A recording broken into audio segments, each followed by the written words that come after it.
ကျွန်တော်တချင်းလေးနဲ့လည်းလိုက်ဖက်အောင်ဆိုရိုးရမပြတ်တဲ့မျိုးအရင်ဆုံးနားထောင်ပါလို့ကျေးဇူးတင်ပါတယ်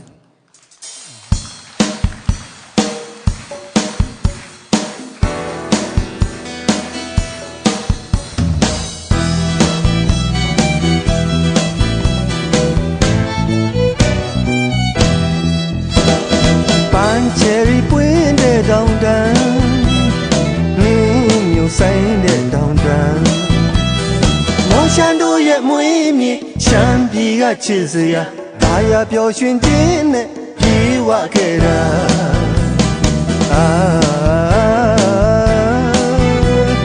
ယူရမပြတ်တဲ့မြေပါမြို့မြို့ကြွကြွအကားတွေအိုးစီကြီးနဲ့လေပညာရင်ကနင်းတဲ့ဓာတိုင်းရဲ့ယူရမယိုနိုင်တာယနေ့ထက်တိုင်းပါစိတ်ဆိုလန်းစနေတယ်ခင်ယူတော်ကြီးများရဲ့လက်ဖက်ရကင်းများရဲ့စတော်ဘယ်ရီကင်းနဲ့ရှူတိုင်းလာနေပါတဲ့ရှမ်းမြေ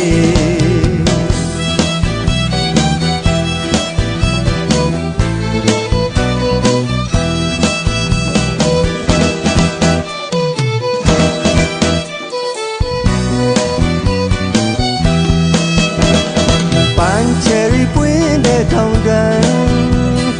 နင်းမျိုးဆိုင်တဲ့တောင်တန်း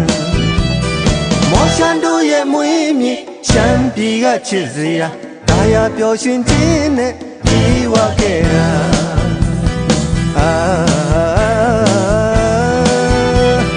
ယူရမပြတ်တဲ့မြေပါမြို့မြို့ကြွကြွအကားတွေအိုးစီကြီးနဲ့လေဘယ်ညာရင်ကနင်းတဲ့ဓာတိုင်းရဲ့ယူရမယိုနိုင်တာယနေ့ထက်တိုင်းပါစိတ်ဆိုလန်းစနေတယ်ခင်ယူတော်ကြီးများရဲ့လက်ဖက်ရကင်းများရဲ့စတော်ဘယ်ရီကင်းနဲ့ရှူတိုင်းလာနေပါတဲ့ရှမ်းမြေ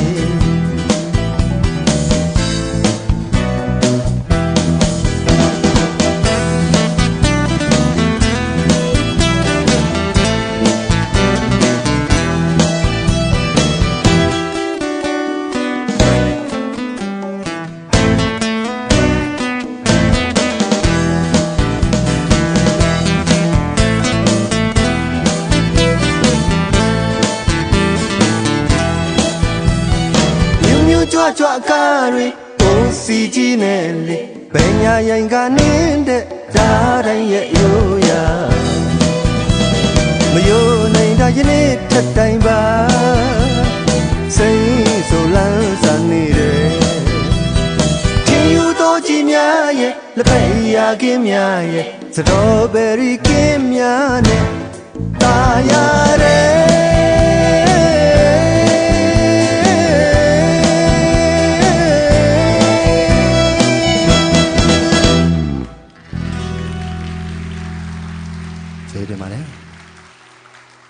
ကျွန်တော်တီးဆိုမဲ့တခြင်းကိုတို့တောင်ပေါ်ရှမ်းကလေးဆိုတော့တခြင်းပြပါတယ်အဲတခြင်းကိုနားဆင်ကြည့်ပါလို့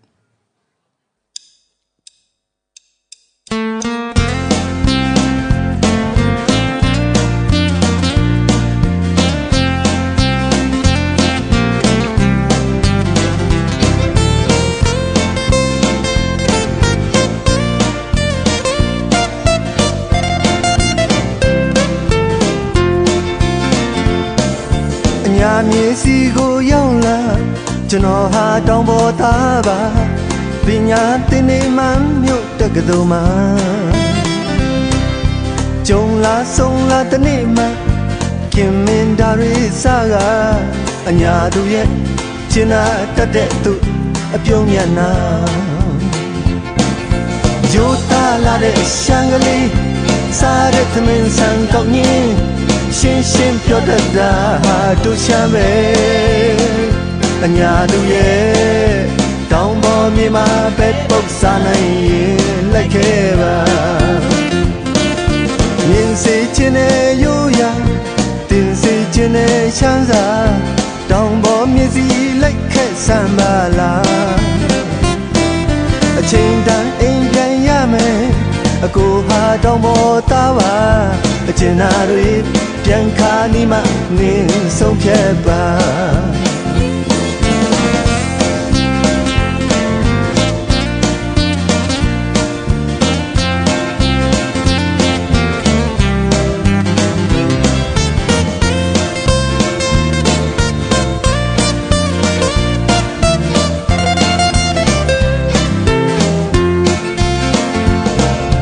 ညာမြေစီကိုရောက်လာကျွန်တော်ဟာတောင်ပေါ်သားပါပညာသင်နေမှမြုပ်တက္ကသိုလ်မှာ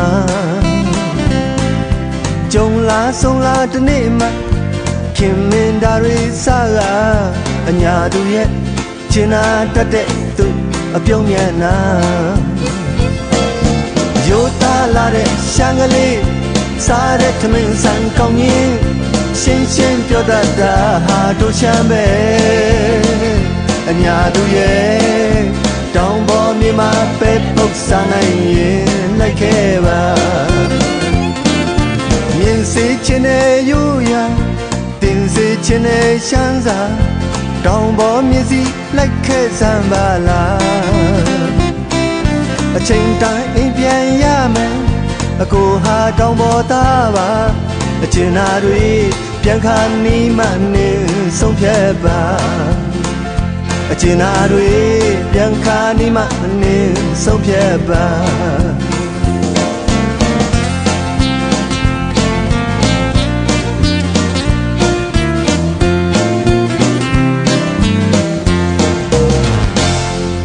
ကျေးဇူးတင်ပါတယ်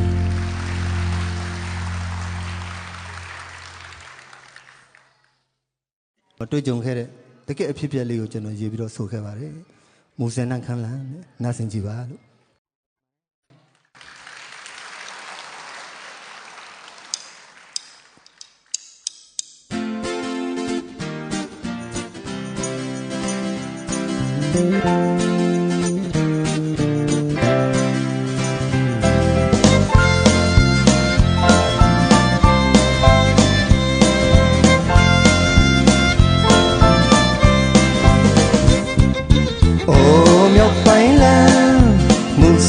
ခမ်းလန်းအော်မြောက်ပိုင်းလန်း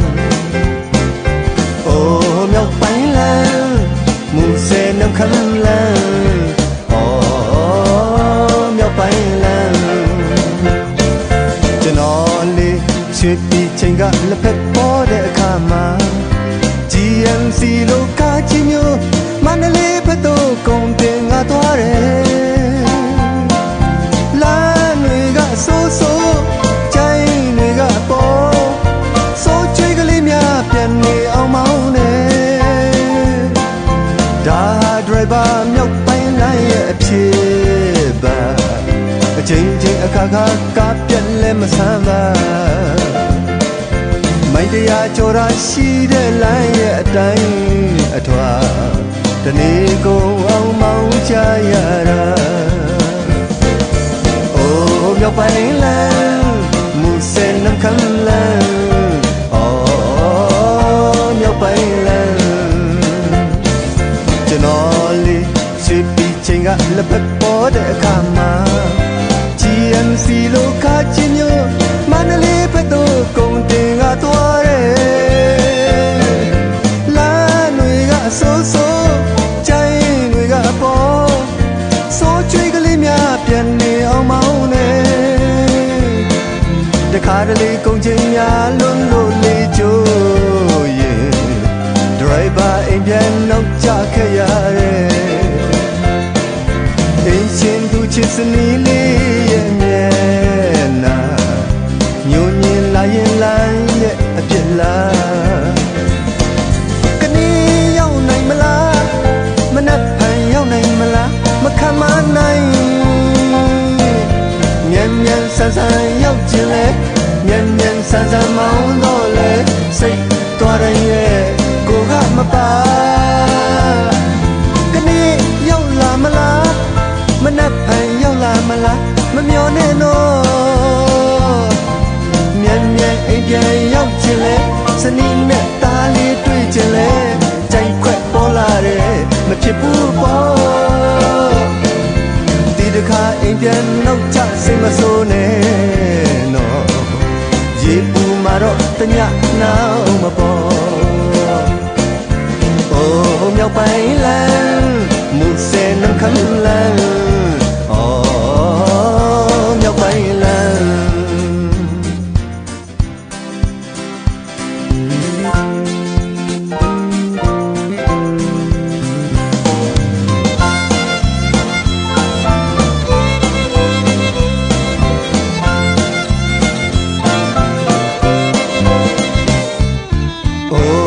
ပိုင်းလမ်းမူဆယ်နှခမ်းလမ်းအော်မြောက်ပိုင်းလမ်း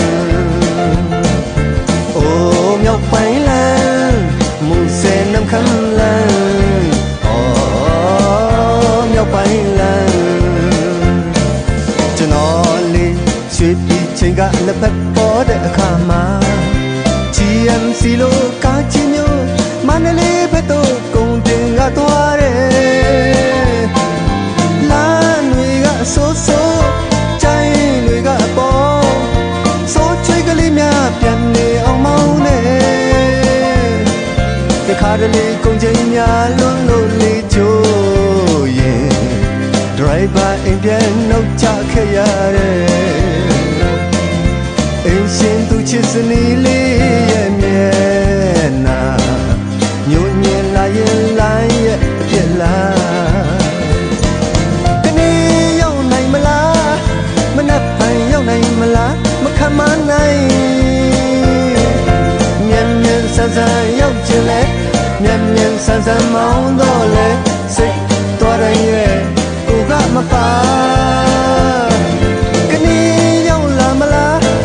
မနှက်ဖန်ရောက်လာမလားမမျောနဲ့နော်မြန်မြန်အိမ်ပြန်ရောက်ချင်လဲစနီးနဲ့သားလေးတွေ့ချင်လဲကြိုက်ခွက်ပေါ်လာတယ်မဖြစ်ဘူးပေါ့ဒီတခါအိမ်ပြန်နောက်ကျစိတ်မဆိုးနဲ့နော်ရေပူမှာတော့တညနောက်မပေါ်အိုးမြောက်ပိုင်းလမ်းမူဆယ်နှခမ်းလမ်းအော်မြောက်ပိုင်းလမ်းအိုးမြောက်ပိုင်းလမ်းမူဆယ်နှခမ်းလမ်းအော်မြောက်ပိုင်းလမ်းကျေးဇူးတင်ပါတယ်မတွေ့ကြရင်အကောင်းသားတဲ့ကျွန်တော်ယူထားတာနားဆင်ကြပါလို့ကျေးဇူးတင်ပါတယ်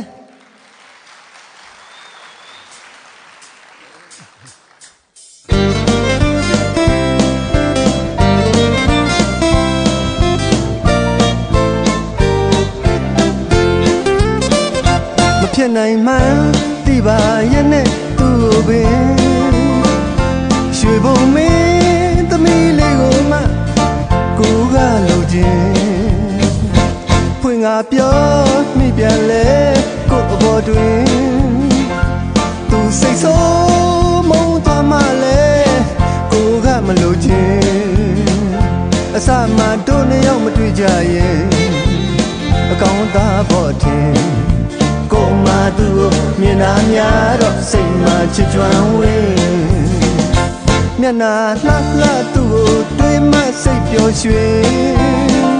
မမြင်ပြန်လဲအသေးတွေမှတစ်မျိုးခံစားသလိုပဲအစမှတို့နှစ်ယောက်မတွေ့ကြရင်အကောင်းသားဖို့ထင်ကိုမသူမြင်နာများတော့စိတ်မှချစ်ကြွမ်းဝင်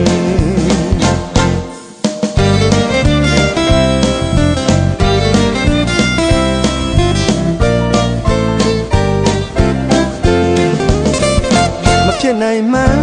သိပါရဲ့နဲ့သူ့ကိုပင်ရွှေဘုံမင်းသမီးလေးကိုမှကိုကလိုချင်ဖွင့်ငါပြောမိပြန်လဲကို့အပေါ်တွင်သူစိတ်ဆိုးမုန်းသွားမှလဲကိုကမလိုချင်အစမှတို့နှစ်ယောက်မတွေ့ကြရင်အကောင်းသားဖို့ထင်ကိုမသူ့ကိုမျက်နှာများတော့စိတ်မှချစ်ကြွမ်းဝင်မျက်နှာလှလှသူ့ကို ျော်ရွှင်မမြင်ပြန်လဲအသေးတမတစ်မျိုးခံစားသလိုပဲအစမှတို့နှစ်ယောက်မတွေ့ကြရင်အကောင်းသားဖို့ထင်ကိုမှသူ့ကိုမြင်နာများတော့စိတ်မှချွတ်ကြွမ်းဝင်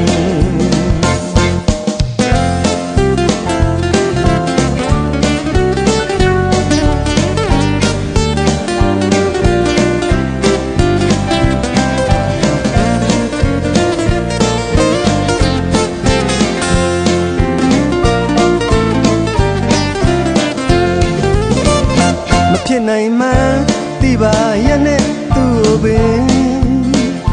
ရွှေဘုံမင်းသမီးလေးကိုမှကိုကလိုချင်ဖွင့်ငါပြောမိပြန်လဲ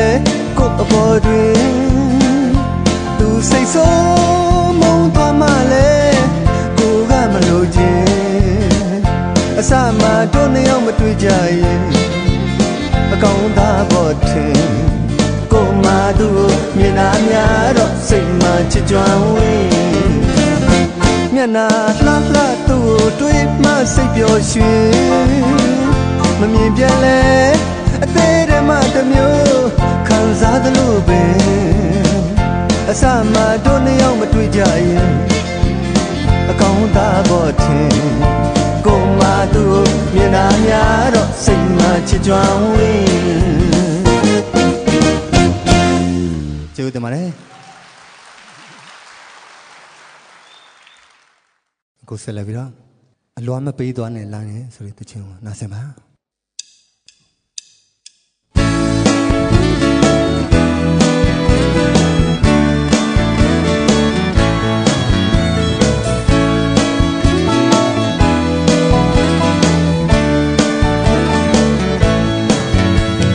ဝေးဝေးသွားမယ်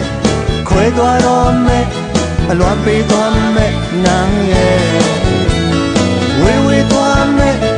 ခွဲသွားတော့မယ်အလွမ်းပေးသွားမယ်နန်းရဲ့ချစ်လို့တော့မဝခင်ခွဲရတော့မယ်အချီနေကဝေးဖို့တောင်းနေအခွင့်ကောင်းကြုံမှပြန်ဆုံးကြမယ်အလွမ်းပေးသွားမယ်နန်းရဲ့ကုန်လုံးခဲရက်တွေနှမျောမိတယ်ကိုအသေးလေးတွေဆွေကကြံခဲ့မယ်ချစ်တော်နာတွေတတိယနေတယ်ခွဲသွားတော့မယ်အလွမ်းပေးသွားမယ်နန်းရဲ့ဝေးဝေးသွားမယ်ခွဲသွားတော့မယ်အလွမ်းပေးသွားမယ်နန်းရဲ့ဝေးဝေးသွားမယ်ခွဲသွားတော့မယ်အလွမ်းပေးသွားမယ်နန်းရဲ့တွေ့နဲ့တောင်မဖြုတ်ခင်ခွဲရတော့မယ်အချိန်တွေကဝေးဖို့တောင်းနေအခွင့်ကောင်းကြုံမှပြန်ဆုံးကြမယ်ခွဲသွားတော့မယ်နန်းရဲ့ကုန်လုံးခဲ့တဲ့ရက်တွေနှမျောမိတယ်ကိုအသေးလေးတွေဆွေကကြံခဲ့မယ်ချစ်တော်နာတွေတတိယနေတယ်ခွဲသွားတော့မယ်အလွမ်းပေးသွားမယ်နန်းရဲ့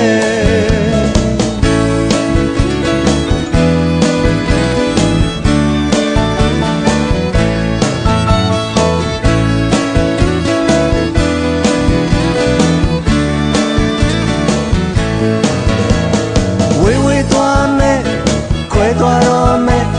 အလွမ်းပေးသွားမယ်နန်းရဲ့ဝေးဝေးသွားမယ်ခွဲသွားတော့မယ်အလွမ်းပေးသွားမယ်နန်းရဲ့ချစ်လို့တော့မဝခင်ခွဲရတော့မယ်အချိန်တွေကဝေးဖို့တောင်းနေအခွင့်ကောင်းကြုံမှပြန်ဆုံးကြမယ်အလွမ်းပေးသွားမယ်နန်းရဲ့ကုန်လုံးခဲ့တဲ့ရက်တွေနှမျောမိတယ်ကိုအသေးလေးတွေဆွေကကြံခဲ့မယ်ချစ်တော်နာတွေတတိယနေတယ်ခွဲသွားတော့ မ်းပေးသွားမဲ့နန်းရဲ့ဝေဝေသွားမဲ့ခွဲသွားတော့မဲ့အလွမ်းပေးသွားမဲ့နန်းရဲ့ဝေဝေသွားမဲ့ခွဲသွားတော့မဲ့အလွမ်းပေးသွားမဲ့နန်းရဲ့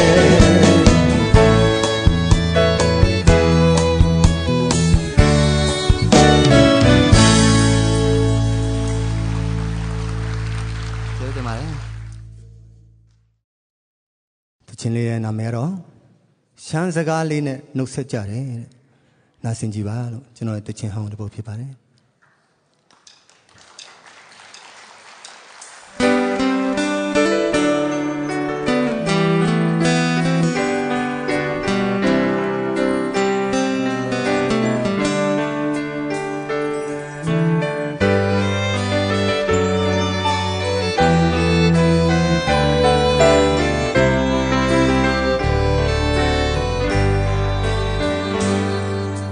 ရွှေသမင်မျက်လုံးလေးဆိုင်ကိုလေးသူ့အပြုံးနဲ့နှုတ်ဆက်ငါရဲ့ခွဲသွားမဲ့သူဘယ်လိုဝကြွေးများရှိလာတဲ့တွန်းဦးသာအခုမှတွေ့ကြရဲ့ခွဲသွားရွှေသမင်မျက်လုံးလေးဆိုင်ကိုလေးသူ့အပြုံးနဲ့နှုတ်ဆက်ကရဲ့ခွဲသွားမဲ့သူဘယ်လိုဝကြွေးများရှိလာတဲ့တွန်းဦးသာခုမှတွေ့ကြရဲ့ခွဲသွားစိတ်ထဲမှာလေတကယ်ခံစားရဖို့ကွယ်မခွဲစဘူးသူတွေမလားစိတ်အားနဲ့နားရဲ့အဝေးရောက်သွားရင်မမေ့နဲ့ဒီတစ်ခါနောက်ဆုံးလားနောင်ရပေးလမနာရှမ်းစကားတွေနဲ့နှုတ်ဆက်ကြတယ်ဘယ်လိုဝကြွေးများရှိလာတဲ့တွန်းဦးသာအခုမှတွေ့ကြရဲ့ခွဲသွား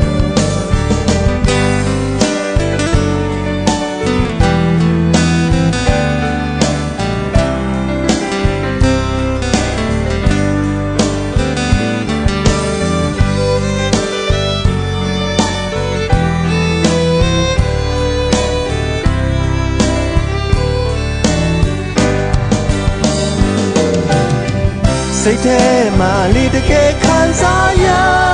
ဖို့ကွယ်မခွဲစဘူးသူတွေမလားစိတ်အားနဲ့နားရဲ့အဝေးရောက်သွားရင်မမေ့နဲ့ဒီတစ်ခါနောက်ဆုံးလားနောင်ရပေးလမနာရှမ်းစကားတွေနဲ့နှုတ်ဆက်ကြတယ်ဘယ်လိုဝကြွေးများရှိလာတဲ့တွန်းဦးသာအခုမှတွေ့ကြရဲ့ခွဲသွားအခုမှတွေ့ကြရဲ့ခွဲသွား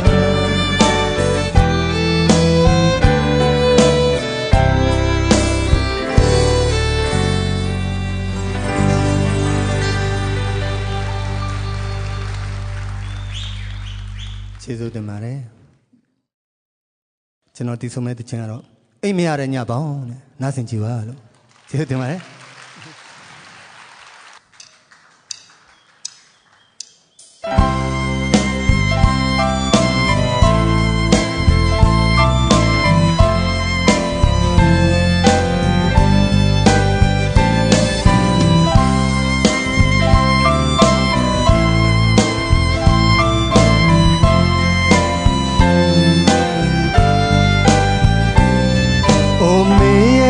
ကြောင့်များညင်ရနိုင်တာလေကွယ်ဒီမောင်မညတိုင်းပဲအိတ်မရနိုင်ပါတော့တယ်အစင်မပြေတာလေးတွေတော့ပြောပြခြင်းနဲ့ချစ်ကလေးရဲ့အိုအကြောင်းအမျိုးမျိုးကြောင့်ကွယ်တို့နှစ်ယောက်ကွယ်သွားမှကိုဆိုတယ်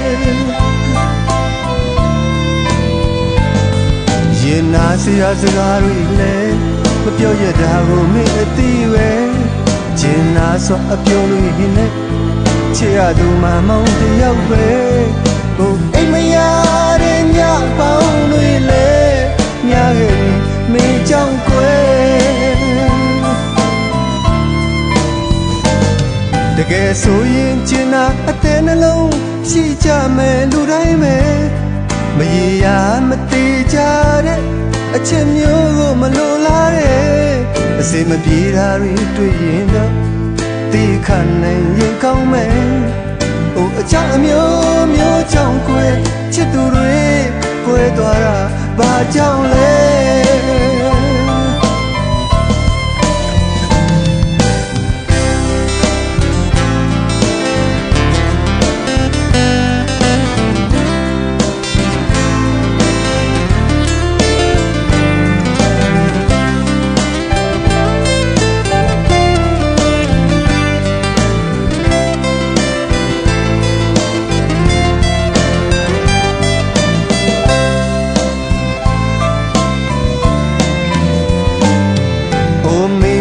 ဘာကြောင့်များ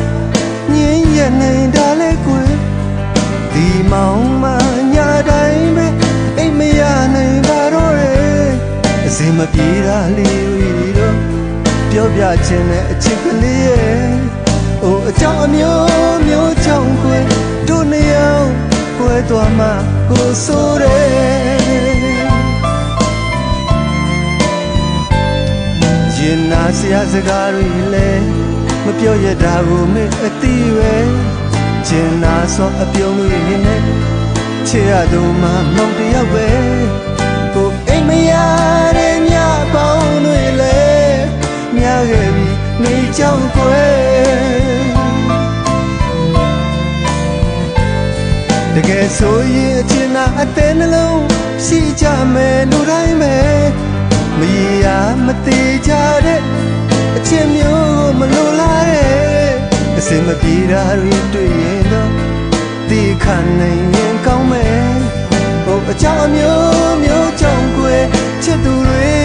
ကွယ်သွားတာဘာကြောင့်လဲချစ်သူတွေကွယ်သွားတာဘာကြောင့်လဲချစ်သူတွေကွယ်သွားတာဘာကြောင့်လဲချစ်သူတွေကွယ်သွားတာဘာကြောင့်လဲ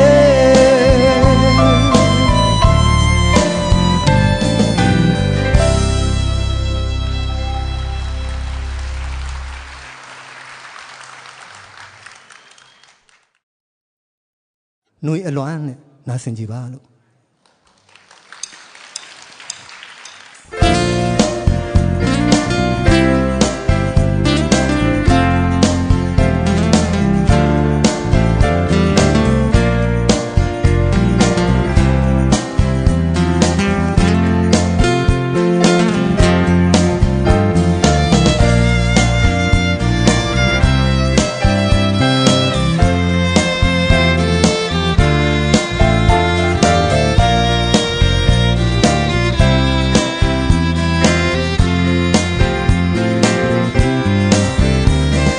စံကလေးတွေရေခမ်းစီတဲ့နှွေအော်ပန်းကလေးတွေကျွေနွမ်းစီတော်နှွေဒီအချိန်မှာမောင်တယောက်ပူဆွေးနေအော်ဒွန်တန်ကြာရင်လွှမ်းရတယ်လေမောင်စိတ်တွေလေလွင်စေတော်နှွေအော်မောင်အသေးတွေကျွေနွမ်းစေတော်နှွေဒီအချိန်မှာအဖော်မဲငကလေးတွေ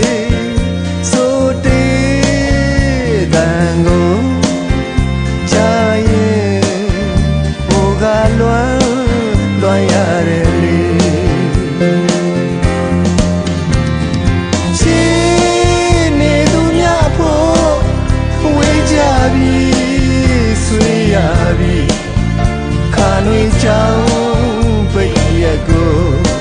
မလို့ခြင်းဘူးဝေးနေသူများဖို့ဆွေးရပြီလွှမ်းရပြီခါနေကြောင်ပြည့်ရကိုမလို့ခြင်းဘူးလေ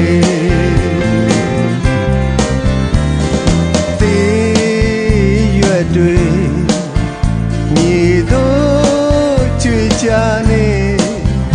အော်ပန်းကလေးတွေကြွေနွမ်းစီတဲ့နှွေဒီအချိန်မှာအဖို့ကွယ်သူအဖို့မှာပူဆွေးစရာတွေတွေးလေပူကလွမ်းရတယ်လေ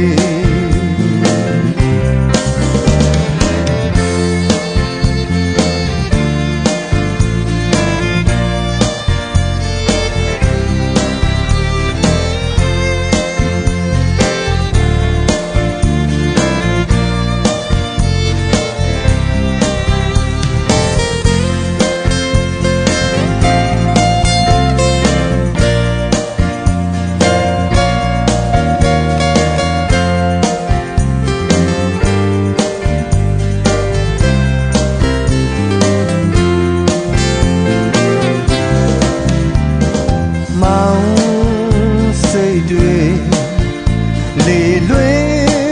စေတော်လွေအော်မောင်အသေးတွေ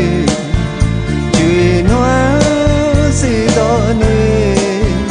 ဒီအချိန်မှာအပေါ်မဲငကလေးတွေစိုးတေးတန်ကိုကြားရင်ဘူကလွမ်းရတယ်လေ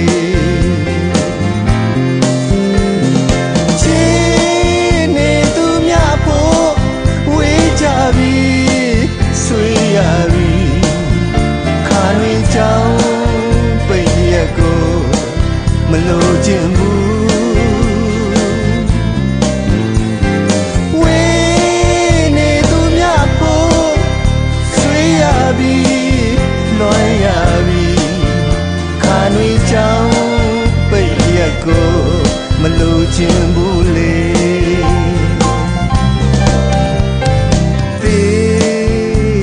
တွေမြေတို့ကြွေကြနေ